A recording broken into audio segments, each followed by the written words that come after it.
Welcome to Tell Us Something. Thanks for being here for the second advanced sold-out show of the year.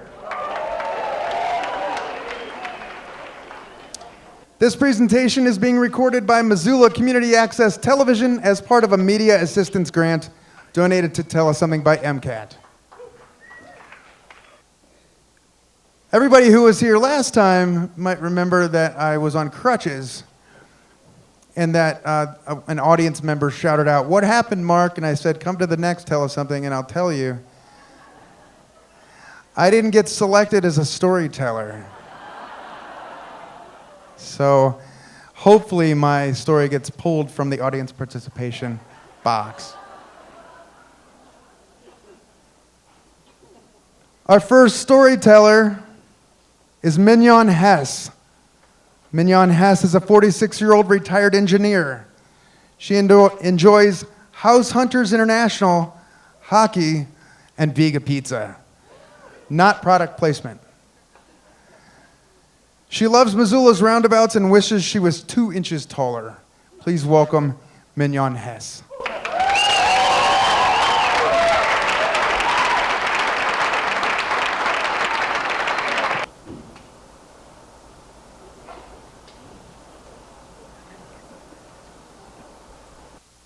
Hello. So, for Christmas, when I was 5 years old and my brothers were 10 and 11, my mom was a single parent, and some kind relative of ours thought the best Christmas present for us to entertain us after school was a set of boxing gloves. So we would come home after school, and we'd practice. We practiced a lot. That's how I lost my first couple teeth, and so before that, I was Muhammad Ali, but after that, I was Leon Spinks. Flash forward 20 years, through a lot of sports and a lot of very aggressive sports. That was kind of my thing. I just loved boxing. I mean, that was the start of it. I just loved it all throughout that, but I played a bunch of other stuff. 20 years later, I'm in Kalispell, Montana, in the mid-90s, and there wasn't a lot going on for someone like me, wanted to play soccer or basketball, whatever. But it's a rough and tumble place, and it just occurred to me that this was the time. So through multiple channels, I found a phone number, which was supposed to be a boxing club. I called the number, and luckily enough, it was the clubhouse. And the guy, the trainer, Bill, he said, gave me the directions, and so I drove there. And if you know Kalispell at all, it's flat. The Flathead River runs through there, and it's really flat, and there's a lot of floodplains in Kalispell. And this boxing club, it was a shack, and it was in a floodplain. I mean, nobody legally should have been able to probably even drive through there, but it was built there. So I think probably many years earlier, a bunch of guys went into the backs of their garages and found whatever was left over and built this shack. And so I showed up on a sunny day and walked in the door, and it was dark. I think there may have been a light on, but it was like a dirt floor, like tar paper walls, but it was legit. And there were like heavy bags hanging from the ceiling and speed bags, and there was actually a ring. And Bill, the trainer, he was very serious about this. Like, you know, was I going to commit to the club? Yes, I was definitely going to commit to the club. Well, you have to sign up for this program. I'm like, this sounds like Amway. It was USA Boxing. He's like, there's a fee. I'm like, oh, the training fee. Okay, what's it going to be? $25. Okay, yes, I paid $25. And then I was a member of the club, and it was like this moment of like glorious, like reckoning. I was finally there. I was in a boxing club. And so the other members of the boxing club started to trickle in. There was 5 guys that showed up that day between the ages of 8 and 12. And so he got my hands all wrapped up. The warm-up was to run down to the end of this road, the road that led to the boxing club. And the marker where I had to turn around was a rusted-out car. So it was about a quarter mile. So I'm pumped. I'm like, I'm going to show everybody, like, this is my sport. I was going to work as hard as I could. And so we run down to the end, And I wanted to beat all these kids, like, there's an 8-year-old. So I was gonna beat them all, running as fast as I could. So I get to the rusted out car. The whole way there, those guys are like punching each other. They're like rolling around, one's spitting constantly. And as I get to the car and turn around, I'm like, I'm gonna beat them back, and I'm gonna show all these kids like how hard I'm gonna train. They see me turn around, and they turn around. And so they have like 200 yards to run back, and I've got a quarter mile. And they beat me easily, and I'm getting to the club and panting and dying, and they're like, yeah, that was easy, that's fine. So that's kind of how it is for the next couple months. So this started in June, and so through August, we train every Tuesdays and Thursdays, and one of the main things you do is heavy bag work, and it's like 30 seconds on, 30 seconds off. And the trainer, Bill, is really into teaching me technique. And, I'm getting my jab down. You do twist, and then you twist your hand when you punch, and you do cross and the hook. So you get these combos. He tells you what you're going to do. For 30 seconds, you punch a heavy bag as hard as you can, and it's exhausting. And it's like the best workout I've ever done. You got to station your body just right and twist, and it's a really good workout. So I'm doing this really good workout, and every time he blows a whistle, he's watching me and directing me, and my club mates, those boys are kind of like doing this, and they're like wrestling and pushing the bag so it looks like they're punching, but they're not. And they're character. They're totally characters. Like, it doesn't bother me too much because I'm still like the role model, and they're right. I'm a 25-year-old woman, but whatever. So we go on this way for the rest of the summer. So the culmination of the boxing summer is the Big Smoker that's down in Hamilton, and it's actually the trial for the Junior Olympics. So the western part of Montana all goes to Hamilton, to the Eagles Club, and the saddest part for me was that they couldn't find another girl for me to fight. So it was a lot of training, but along the way, like, I got to know each of those boys. We got to spar a little bit, like, not really because they're 8, and I don't know which way would have been unfair, but anyway. So I really wanted to go. I wanted to support them. I wanted to be a part of this club for a good long time. I was eventually going to get a bout, but at that time I didn't. So I made the 3.5-hour drive down to Hamilton, and it was in the Eagles Club, which if you've been in there, it's like a giant cafeteria. It's tile and folding chairs, and smells like potato salad. And so they actually set up like a big Junior Olympic ring, and the boys are there with their families. I get to meet all their moms and dads. It felt really special. Like, I knew each one of them, and their parents knew me because I was the weird girl at the boxing club. And the first bout was the oldest kid. He was 12. He's super skinny, redhead with like extra dangly arms, and his freckles look like dirt. And he was like, I was nervous. I was like, thinking back, I'm still nervous for them because they weren't, they weren't your classic-looking boxing type, and they didn't really play the part when we trained. So the first kid gets up there, and he kicked ass. Like, it was amazing. And then, the next kid, they all did amazingly well. They bled out their nose, and they got knocked down, and they all, like, almost all of them cried, but they all won. And I was crying. And so it was really exciting. I was cheering with their parents, and unfortunately, there was this big storm coming up from the south, and I had a shitty old truck with really bad windshield wipers, so I had to drive back up to Kalispell. There was no way I could drive through the storm, so I left before I found out how they all eventually did, because there was, subsequent matches. And so I'm racing up with this huge black cloud following me, which I beat, luckily, or else I would have drowned. And then I get to Kalispell. It's torrential rains for like 3 straight days, and the river, like fills up and fills the valley. And the boxing club, the bridge to get to it is, I don't know, it may have been handmade as well, but it was definitely underwater. So, it's not like I can go online and be like, is the club open today? So I would drive to the bridge, and there'd be a barricade, and it's not open yet. So that was Tuesday. So the next Thursday, I'm like, drive to the club. Nope, still a barricade. So I think it was Tuesday, and then another Thursday. The barricade was finally pulled apart. And so I'm driving down this windy road. I get over the bridge, which was still there, and to the field where the club was, and there was nothing. it was completely gone. The patch of dirt where it was, it seemed like grass had grown up where that was. There had been a light pole. I don't think they ever used a light, but that was gone. I couldn't even see the rusted out car. I knew Bill. That was all. That was his name. I didn't know his last name. I didn't know any of the other kids' last names. And that was the end.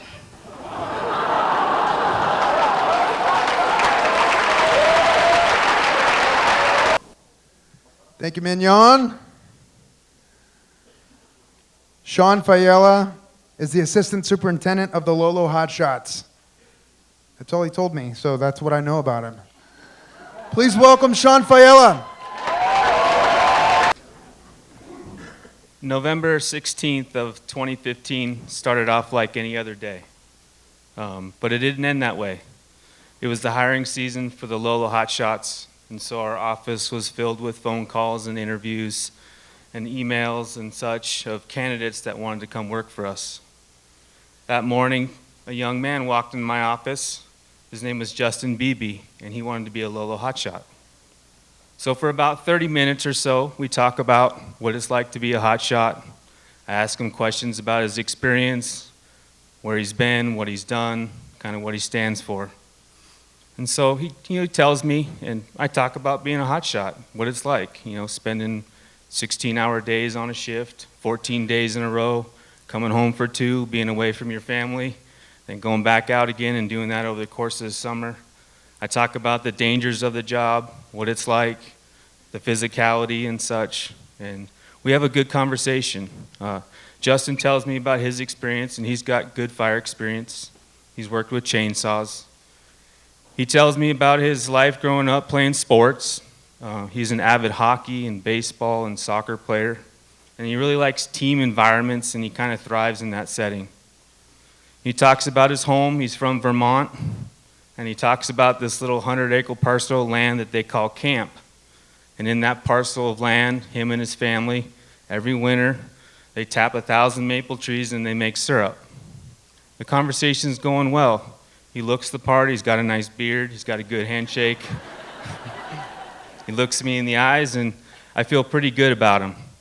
So after about 30 minutes or so, we're sitting there, and I'm sitting there, he's sitting there. I'm kind of done, and he's not. He's got something else to share, and so out of his pocket, he pulls out a little can of maple syrup. He sets it on my desk, and he basically says, "Hey, Shawn, here's the deal. I've been traveling around talking to hotshot crews. Not all of them want to say what we do and such, but for those that take the time to talk to me, I've been giving them this can of maple syrup." And in that moment, things changed. He showed me that he was generous and authentic, and he had character. And I took that to heart, because to me, that's one of the most important characteristics of being a good firefighter. So 3 months later, I hire him. I call him on the phone, and he's super stoked. He's going to be a hotshot. It's what he's always wanted to do. He wanted to work on a hotshot crew, and he wanted to work on a SAW team. 3 months later, we start the fire season. He shows up in Missoula along with the other hotshots, and for about 2 weeks or so, we go through what's called critical training. We learn how to talk to each other on the radio, how to operate chainsaws, how to put in fire line, how to do medical evacuations. And after that time period, we're set to go. So we blast off, and we go to Canada. Things are pretty cool. We come home after a couple weeks, take 2 days rest, and then we're off again. And up until August 9th, we spend the whole summer in Montana fighting fires. And August 9th, we're here in Missoula. We're doing some project work, and we get a call from our dispatch center that there's a fire down in Great Basin National Park in Nevada. It's about 4,500 acres or so. It's in mixed terrain, rough terrain, perfect hotshot country, and so we blast down there. After about a day or so, we get on scene, we get an in-briefing, we get some information about the fire, and we go to work. And everything's going pretty well. We're sleeping in the dirt, we're hanging out with each other, we're working with each other, and we're helping to put this fire out.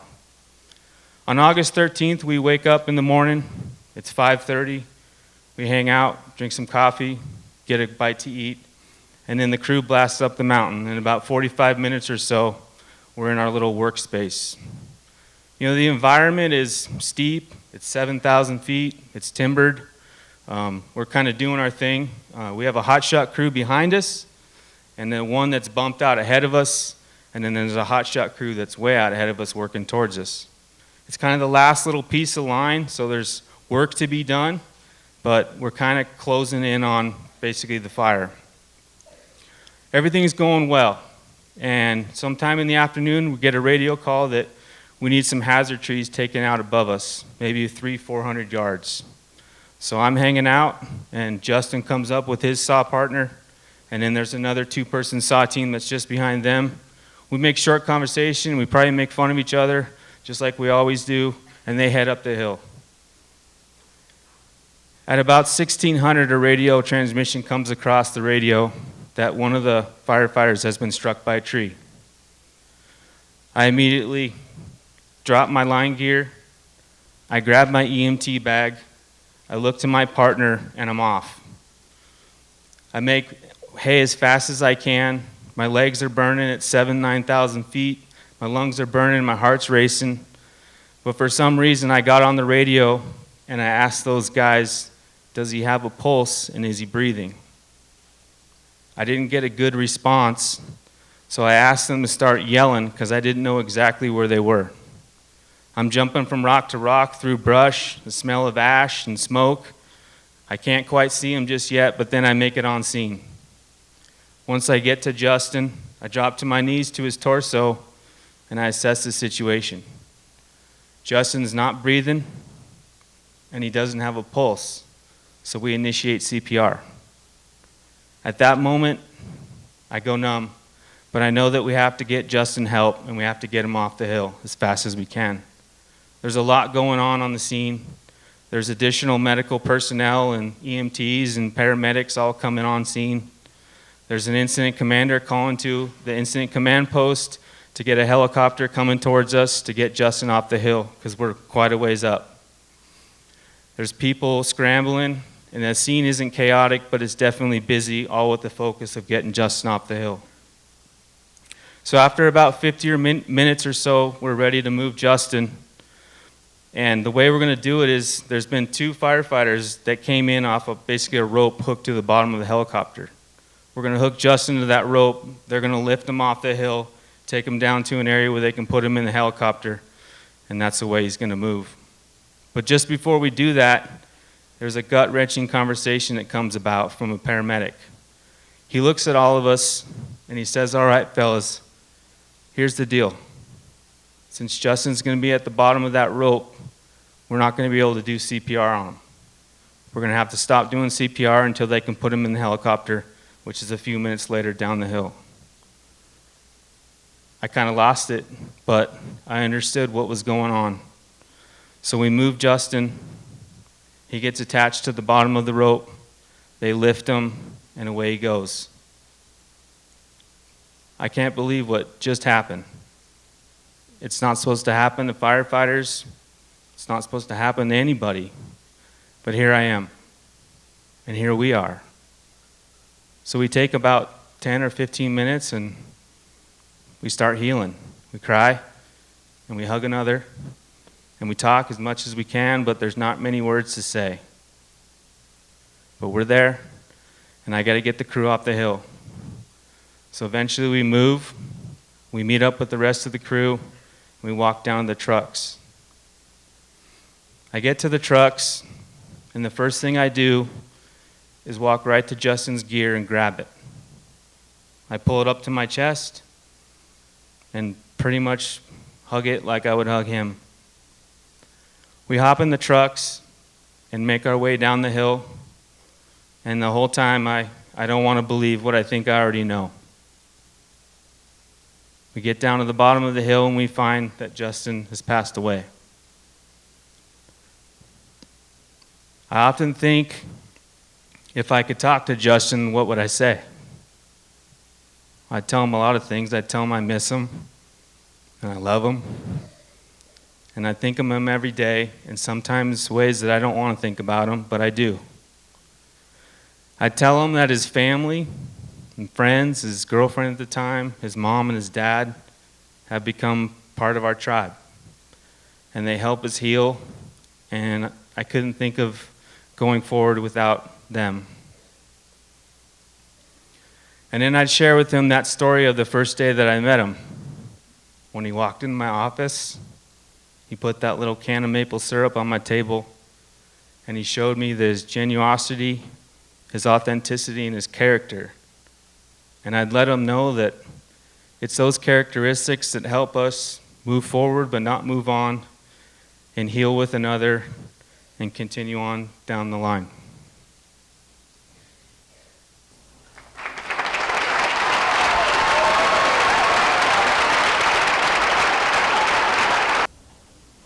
Thanks, Shawn. Here's to Justin. Allison James is a lifelong and devoted Montanan. She lives in Missoula, where she spends a lot of time working on conservation and reproductive rights. She loves hiking, good beer, and adventure with family and friends. She has mixed feelings about water chestnuts, ebooks, and Christmas. Please welcome Allison James.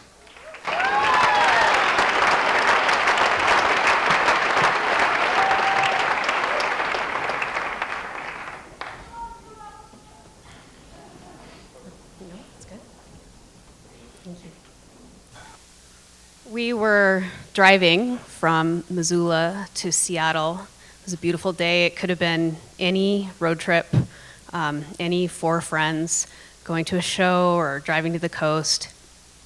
And we were going on down the highway. It wasn't any road trip. We were going to Seattle, to a big hospital in downtown Seattle, Virginia Mason, so that my husband could get a new kidney. He was 41 years old, and we were with Ryan, the young guy who had offered to give Jason a kidney, and also Ryan's partner, Danny, who would be there to take care of him while he recovered. They all went to sleep. I was driving. We were in eastern Washington through the rolling hills, and I was just overcome with these waves of emotion, everything that we had experienced in the last few months, just the stress and the worry and the gratitude and the awe that this was even a thing that could happen. And I'm kind of on my own plane, and then ding, the gas indicator light goes on, and I realize that I've forgotten a critical detail. I have the guy, and the other guy, and the other guy, but I forgot to get gas. So we had to backtrack. We turned around because we weren't within enough, distance of any town. We had to backtrack to Ellensburg and got gas and carried on. A few months before my husband and I got married, he had been having some health problems. It was kind of a lot of things for a long time, and a very determined doctor finally figured out that his kidneys were failing. He was 30 years old, we were living our lives, and this started to make a lot of sense. And so she looked at all of this and figured out that he had a birth defect, and his kidneys had never really worked. And so we, said, okay, well, what now? And she said, well, now we wait and see how long your kidneys last, and someday you're gonna need a kidney transplant. And you're like, oh, okay. And it was hard to imagine at that time, what did that even look like? How would that happen? So we went on and we lived our lives, and we we got married, and we bought a house, and we got a Subaru and a dog. So we were living the Montana dream. And Jason was a teacher at Capitol High School in Helena. He taught history, and his students adored him. People would come up to us in town all the time and, want to talk to him, kids. and or parents sometimes too. He is a great storyteller, and so he made history really exciting and fun. He's also a ham, and so he had a little girl's pink princess bicycle with a banana seat and tassels, and he would ride it around the hallways between classes, and he would have the song of the day, which was usually something from the 70s that the kids wouldn't recognize, and they'd have 30-second dance parties in class, and the kids all knew that he had these health problems. He was very open about it. He'd be like, fight me, but you can only hit me in the left kidney because that's the one that doesn't work. And so all this time, we were going to the doctor every 6 months. We'd go to the doctor and they'd say, well, your kidneys are failing and you're gonna need a kidney transplant someday. And we were like, yeah, okay. And 6 months later, we'd go to the doctor and they'd say, your kidneys are failing and you're gonna need a transplant someday. And so I kind of thought maybe that's the way it would be. This went on for 11 years. And then one day we went to the doctor and they said, your kidneys are failing and you're gonna need a kidney transplant. And we were like, yeah. And they said, no, like now, like this has to happen. You're gonna get very sick, you might have to go on dialysis, and we need to get this process started. So we got the process started. One of the things that you do is you get on the list, the transplant list, and you've probably heard about this, but people wait a long time on the list and they get sicker and sicker, and sometimes people die on the list. The list is people who have passed away and whose family has opted to donate organs. And you have to wait for a genetic match, so it can take a very long time. The other way that you can get a kidney is to ask for one, which is really hard, and we didn't know how to do that. But we kind of stalled for a while, and then we got a loving but firm nudge from some family members, and we decided to write a letter. We wrote a letter to family and friends and told them what was happening and that Jason needed a kidney, and posted online, and then we waited. And pretty soon we were overwhelmed with the response. People were calling the hospital. There's like a hotline you call, and people were calling and telling us, like, I'm gonna do it. I called. And you have to have a matching blood type, and then you go through a whole extensive screening process. And so in the end, there were 4 candidates who were matches, who made it through the screening process and were matches. My college roommate's brother's girlfriend, who Jason had never met, my mom,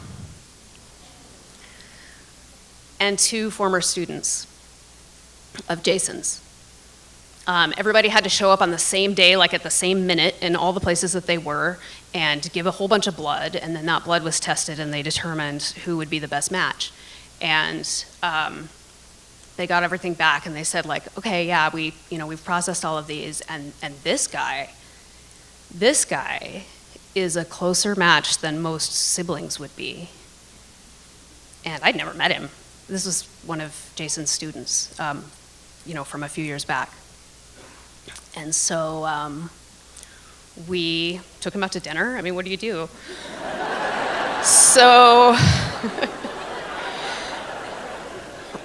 and that started the process, and he was all in from the very beginning, and the whole time we kept saying, like, you can change your mind, and you don't have to do this, and like, it's okay, and he was like, no, we're doing this thing.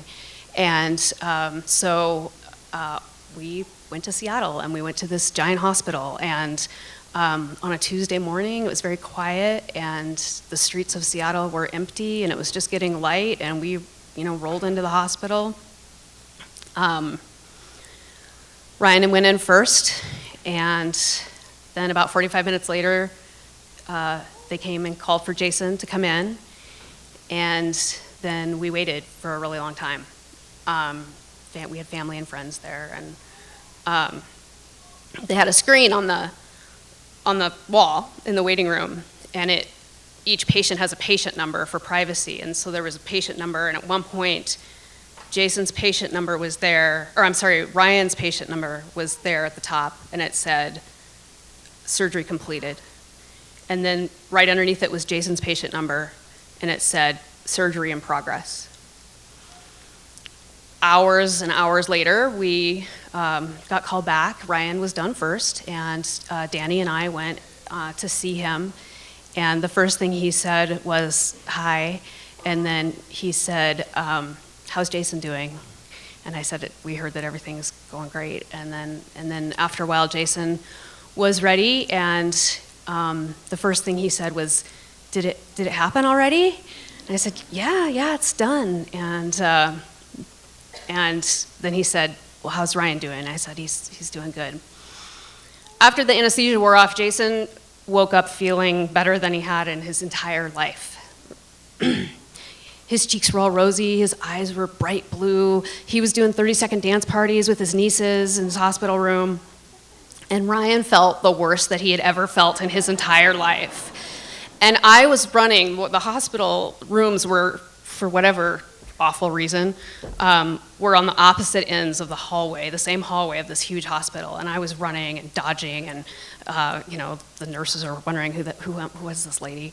And I just felt like if I could be there all the time for both of them, that everything was going to be okay. And of course, that was impossible for me to be there all the time for both of them. And really, everything already was okay. And everything went great. They both recovered. The next year, we went to Ryan's graduation. He got a degree in history from the University of Montana. And just this last May, Ryan joined us to celebrate when Jason got his doctorate in education from the University of Montana. That was a degree program that Jason had started not knowing if he would ever finish because he might get really sick. But he didn't he did, but then he got better. We continue to be very close and, closer than most siblings would be. And now we're family. Thanks.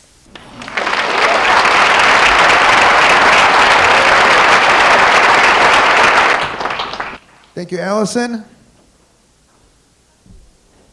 Lane, can we get the lights that we talked about, please? Anna Haslund is from Seattle, Washington, and is profoundly deaf. She is a very free spirit and a very kind person. She loves being a dancer. After her story, please show some respect with hands up for applause, which is customary in deaf culture, and that looks like this. So after the story, we're going to get some lights, and she wants to see you do this. Please welcome Anna Haslund.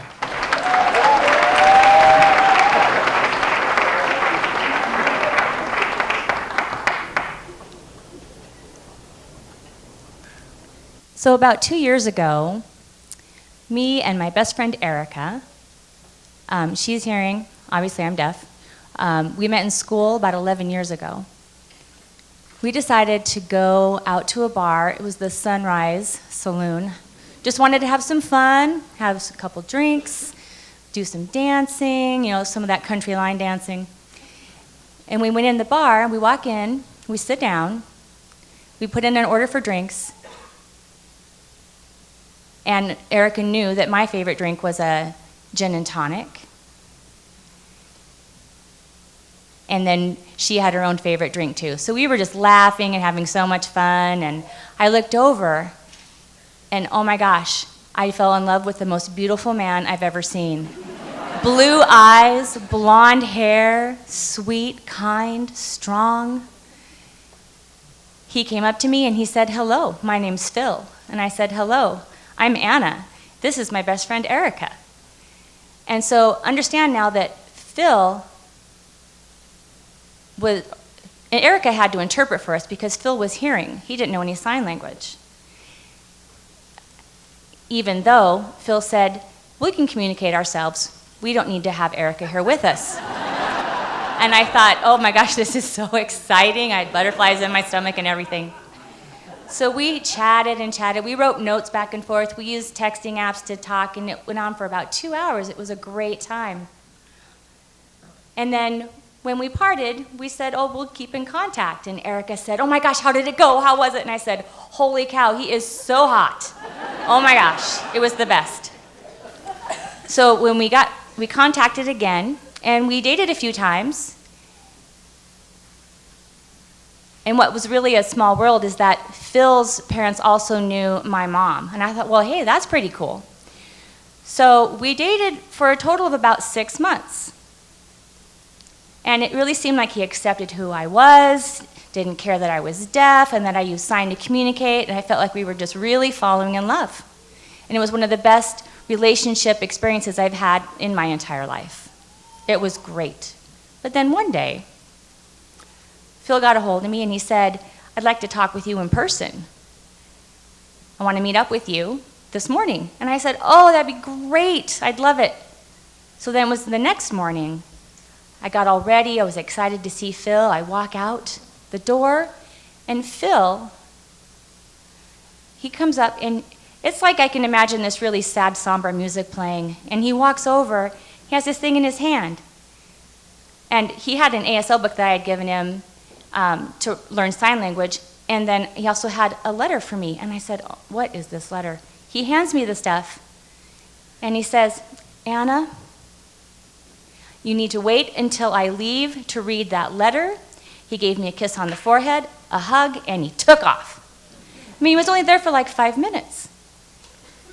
And so in my mind, I'm thinking, what the hell were you thinking? You just were here for 5 minutes and you left. What happened? Did that really just happen? So I grabbed my coffee. I went out into the lawn. I sat down. I thought, this letter, it looks so fancy and professional. So I'm looking at it, and it says, Sweetheart Anna, you're so sweet. I think you're just a wonderful person. And I know you've had some struggles, but I really think you're not the right person for me. And I have so much important work to do, so I'm sorry I wasted your 6 months, and I hope we can stay friends. I felt like I just was like interviewing for The Bachelor or something. It was ridiculous. But I folded it up, I put it in my pocket, and I was so angry and so confused, I just wanted to kill him. I just wanted to bawl him out. But I figured, no, I'll just move on. So that letter, however, I kept for a whole year. And I thought, maybe he'd call me up and he'd want to get back together with me, and I'd show him this note and say, are you kidding me? Absolutely not. But obviously he wasn't strong enough to, face me and talk to me in person, so forget it. So about a year later, I went into a restaurant, and I was just fuming. And I saw him. And I really thought, you can't actually kill a person, but I decided I would kill them with kindness. So I went up and gave him a hug, and I said, hi, it's nice to see you. And when we hugged, I got all those feelings again from back when, and I felt all woozy and soft, and then I thought about that letter. No, I'm moving on. So forget it. I said, goodbye, Phil.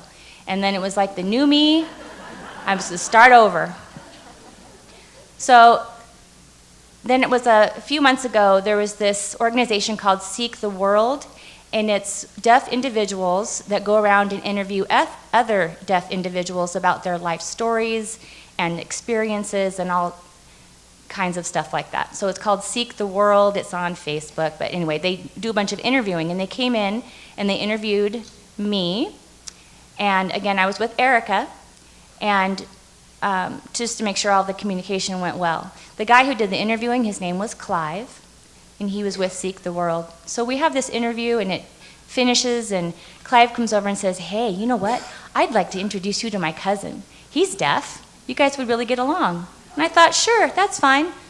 So we introduced ourselves. His name is Jarlin, and oh my gosh, he was beautiful blue eyes, great personality, really looked the same as the other guy. So I decided to give him a tour of Missoula, and we hung out for a couple days. And after those 2 days, he left. He didn't live here in town. So on Facebook, I got this message, and it was Jarlin saying, I'm not sure you're the right first person for me, but would you mind giving me the phone number of your best friend, Erica?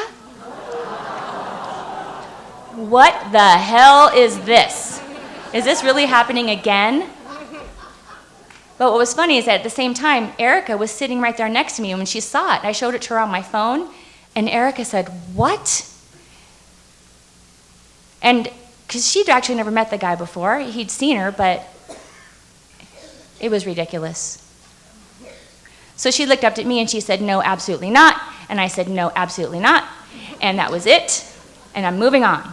So now, my whole perspective in life with this dating world is that it doesn't matter if you're hearing or deaf. You really need to date a person that is going to be loyal and cherish and respectful and love me for who I am. They could be deaf, blind, any color of skin, it doesn't matter. It's everything that's in your heart. So now at nighttime, I'm just going to go home and watch some romantic comedy with my sweet little 4-year-old Chihuahua dude. And he will love me back, always. He has a little heart on his nose, and he gives me kisses every night. Good night.